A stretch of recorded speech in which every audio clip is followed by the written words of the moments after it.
Olá, graça e paz, meu querido irmão. É uma satisfação muito grande poder compartilhar com você essa devocional sobre a família. Estaremos durante algumas devocionais analisando alguns modelos de famílias bíblicas e aprendendo com eles, pois acreditamos que a família é o grande projeto de Deus para o indivíduo, para que ele aprenda a viver coletivamente e, com isso, desfrute da comunhão e experimente uma base de relacionamento, objetivando o aprendizado e desenvolver essa prática para com Deus. A história bíblica é construída em torno de experiências de diversas famílias. Analisando essas famílias, é possível descobrir que eram famílias normais, isto é, iguais às nossas, sujeitas às mesmas experiências pelas quais passamos hoje.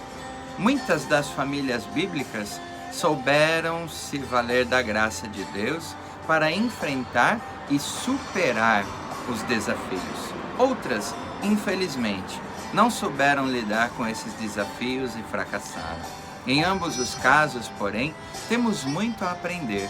No primeiro caso, imitando as práticas daquelas que deixaram bons exemplos. No outro caso, evitando repetir os erros e descuidos que resultaram em tragédias para algumas delas. Hoje, falaremos sobre a família de Noé. E a temática para esta devocional é a esperança para a família. Conforme os relatos bíblicos, o contexto mostra que na época de Noé, eles viviam os primórdios da humanidade e Deus está com o coração pesado. O homem que ele a criara para ser o jardineiro do universo torna-se o parasita dele. Pior, torna-se o predador do seu semelhante. Em meio a isso, a tudo isso, Deus toma a decisão então de destruir todos os seres viventes e começar novamente com uma família que achou graça na sua presença, a família de Noé.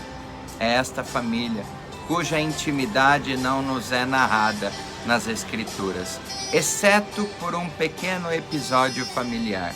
Deus deu a Noé instruções claras sobre a arca que deveria ser construída. Ele enfrentou oposição como pregador da justiça. Sua época prefigura os tempos do fim, pois as pessoas comiam, bebiam, davam-se e casavam e davam-se em casamento, sem se importar com as coisas de Deus. Segundo o ensino de Jesus, assim como aconteceu nos dias de Noé, será também quando da sua volta.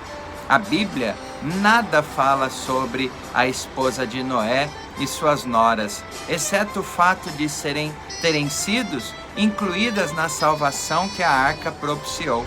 Seus filhos, Jafé, Sem e Cã, são importantes elos de ligação da história da humanidade, pois tornaram-se os pais dos 3 grandes grupos étnicos que formam os povos do mundo, conforme Gênesis 10. Mas de suas vidas particulares, de sua convivência diária, resta-nos apenas um episódio que resultou em bênção e maldição.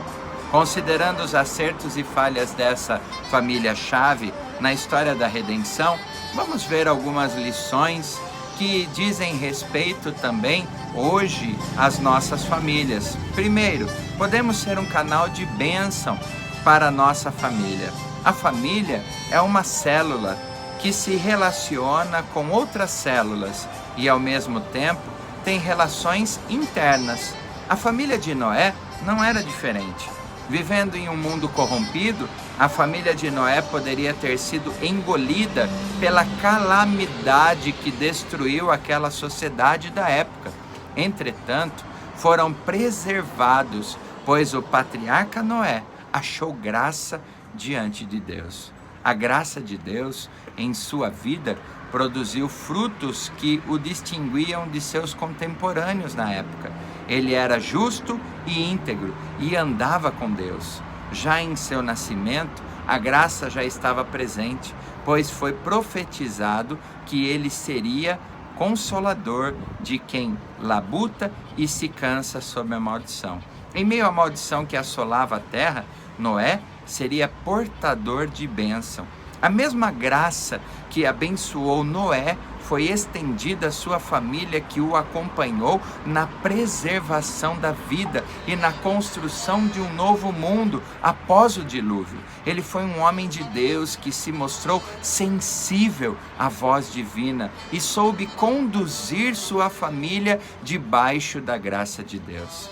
Isso foi muito importante na hora em que a calamidade se abateu sobre todos, incluindo eles. Assim como Noé foi instrumento de Deus para abençoar sua família, nós também podemos ser um canal de bênção para a nossa família. Segundo ponto, nem sempre podemos evitar a tragédia, mas podemos nos preparar para ela. São atitudes que são essenciais para que isso aconteça. A primeira é viver na dependência da graça de Deus. Isso nos fortalece para a vida cotidiana e abre portas para a nossa salvação e também da nossa família. A graça comum é o favor imerecido de Deus, que está disponível a todos os seres humanos e para a preservação da vida, para o governo e a ordem social, para que as bênçãos da bondade de Deus se revelem na natureza, na sociedade e na consciência humana.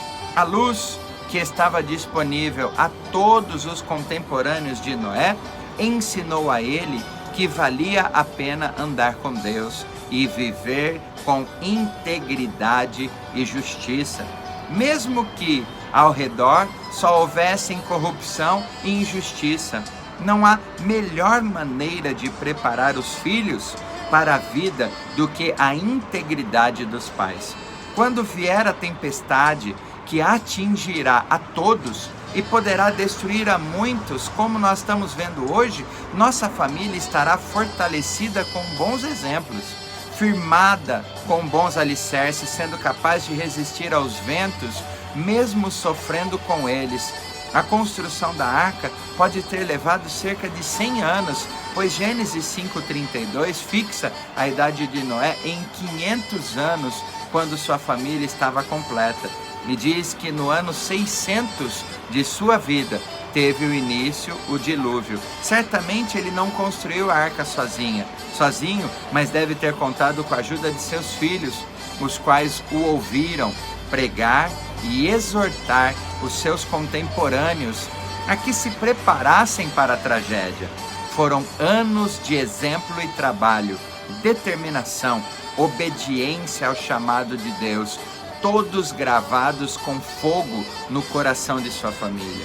A segunda coisa é que, para sobrevivermos à calamidade, devemos seguir as instruções dadas pelo Senhor.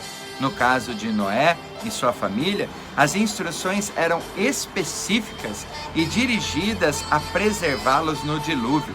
Hoje, temos a palavra de Deus com princípios de vida que estão disponíveis a quem quer ensinar a sobreviver no mundo de tragédias esperadas ou inesperadas. Em todo caso, a verdade permanece. Deus não permite que o dilúvio venha sem que tenhamos como enfrentá-lo. A graça de Deus é abundante também hoje, não somente a graça comum que atinge a todos, mas também a graça especial, salvadora, pela qual não somente temos força para enfrentar os sofrimentos do mundo presente, mas que nos garante a eternidade da salvação. A graça especial de Deus é o favor imerecido, pelo qual Deus nos alcança e nos habilita a exercitar a fé, para que nos apropriemos dos benefícios do sacrifício de Cristo. Pela fé, somos justificados e preservados da condenação eterna. O terceiro ponto é que as tribulações e tragédias podem ter diversas origens, mas devemos saber enfrentá-las sob a orientação de Deus e contando com a sua graça. Vejamos, a família de Noé enfrentou a calamidade que veio de Deus para um propósito que estava além do seu entendimento. Nem sempre entendemos o propósito de Deus, quando Ele permite que certas tribulações nos atinjam. Porém, não devemos nos esquecer de que a graça de Deus é capaz de nos fortalecer nessas situações que escapam à nossa compreensão. Perdas familiares, desastres, perda de emprego, enfermidades, calamidades naturais, pandemias, podem acontecer também com quem vive debaixo da graça de Deus. Devemos nos lembrar de que Deus está no controle de tudo e há propósito em todas as coisas. A família de Noé soube enfrentar os problemas causados pelos seus próprios erros. Algumas tribulações podem ter sua origem em nós mesmos. Veja o caso de Noé. Ele plantou uma vinha e embriagou-se com vinho, que produziu. Sua embriaguez teve consequências para o seu filho mais novo, Cã, e trouxe maldição sobre o seu neto, Canaã. Nossos erros podem ter consequências que vão além da nossa própria vida. 2 de seus filhos, Jafé e Sem, souberam enfrentar a tragédia familiar e foram abençoados. Lamentavelmente, o filho mais novo não soube contornar a situação constrangedora envolvendo o pai. Por isso, atraiu sobre si maldição. A expressão ver a nudez, usada no texto, não é usada em nenhum outro lugar da Bíblia hebraica, com o mesmo sentido de descobrir a nudez, que tem conotações sexuais. Portanto, certamente não está em foco neste texto algum pecado de ordem sexual. A ênfase do texto não está na espécie do erro, mas na maneira de repará-lo. O filho mais novo não foi capaz de agir com discrição e sensatez. Pelo contrário, de forma leviana, desonrou o pai. A verdade é que nem todos na família sabem administrar os problemas familiares, como fizeram Sem e Jafé. A graça de Deus é o grande segredo de como sobreviver aos dilúvios da existência humana. Essa graça, de forma geral, está disponível a todo ser humano, mas para aqueles que entram em aliança com Deus, por meio de Jesus Cristo, onde a graça divina se manifesta de maneira especial. A estes, Deus proporciona uma qualidade de vida incomparavelmente melhor e os salva da maior de todas as tragédias, a morte eterna. O nosso desejo é que essas devocionais possam levar você a analisar como está a tua família, a tua vida, e através dessa análise colocar em prática os exemplos citados para que ela esteja sempre sendo aperfeiçoada. Gostaríamos muito de agradecer aos irmãos e amigos que têm prestigiado e assistido o conteúdo deste canal e também divulgado o trabalho da nossa comunidade. Peço também que não esqueça de se inscrever no nosso canal e ativar o sino para sempre receber prontamente todo o conteúdo que estamos disponibilizando para a glória de Deus. E a sua opinião também é muito importante. E abaixo do vídeo tem também o espaço para que você possa deixar os seus comentários. Faça isso, nos ajude. Que o Senhor te abençoe. Uma ótima noite, um ótimo tempo de reflexão em nome de Jesus.